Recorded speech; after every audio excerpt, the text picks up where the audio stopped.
Welcome, everybody. Let's get rolling with this morning's Iran war update. John Aravosis here, exclusively on Substack. New York Times reports an ongoing military investigation has determined that the U.S. is responsible for a deadly Tomahawk missile strike on an Iranian elementary school.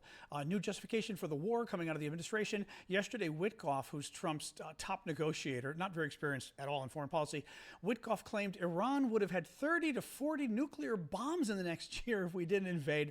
That is absolute bullshit. Literally, Iran wasn't even close to getting one nuke, let alone that many. Not to mention, remember when Trump blew up Iran in June of last year and said their program was obliterated and it was never coming back? This is a total lie. Oman said earlier this morning it had downed a drone in the sea north of the eastern port city of Duqm. There is also video being showed sharing a massive fire at an oil storage tank in Oman. UAE reports that its air defenses were engaging with missile and drone attacks as well, and Qatar's defense ministry says it intercepted a missile attack from Iran. Iran attacked 3 cargo ships in or near the vital Strait of Hormuz. Iran also is in possession of an estimated 5,000 to 6,000 naval mines, according to a report from the U.S. Congress.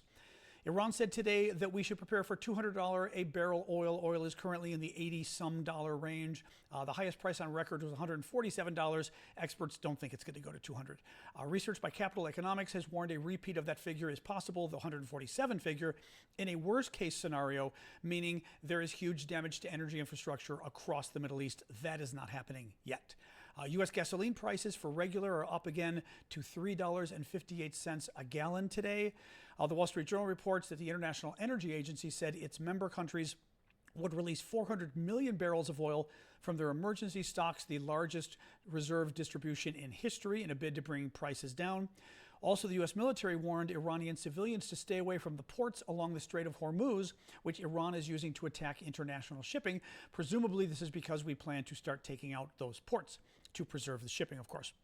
CBS, an Iranian drone attack in Kuwait that killed U.S. service members in the early hours of the war with Iran was more severe than previously known. Yeah, what a surprise. They didn't tell us what actually. I remember the attack where now we've got, I believe, 8 killed service members. At least 7, I think, were from this one attack in Kuwait. Well, it was far worse than they told us. More than 30 remain in hospitals with battle injuries, including brain trauma, shrapnel trauma, burns, 1 at Brooke Army Medical Center in San Antonio, 12 at Walter Reed, 25 at Landstuhl in Germany. Iran's new supreme leader, Moqtada Khamenei, son of the late leader, was reportedly injured in one of the U.S.-Israeli attacks. He has a fractured foot and facial lacerations. CNN reports that Russia is still helping Iran, this time with advanced drone tactics. This comes on the heels of the Trump administration claiming that Putin was fine. Putin assured Trump he wasn't helping Iran. We can trust him, according to Witkoff, Trump's advisor. And now we find out they're still helping kill U.S. troops. Keep in mind that the Trump administration has been lifting oil sanctions on Russia this week and is planning to lift more to help the Russians make even more money while they kill us. New York Times, Iran had kept many missiles in reserve to strike at important battlefield targets like American radars. Pentagon officials told lawmakers in a confidential briefing on Capitol Hill that Iran still retained as much as 50% of its missiles and launchers, and we may have freed Ahmadinejad. Remember Ahmadinejad, who's the former president of Iran, not a nice guy. Well, we reportedly, or the Israelis, had took him out in one of the early attacks. Actually, what they did now, according to reports, is they took out the prison he was in and freed him, so now he's a free man thanks to our attacks. Finally, U.S. public support for the war is historically low as compared to other conflicts. The support for this war is around 41% in the U.S.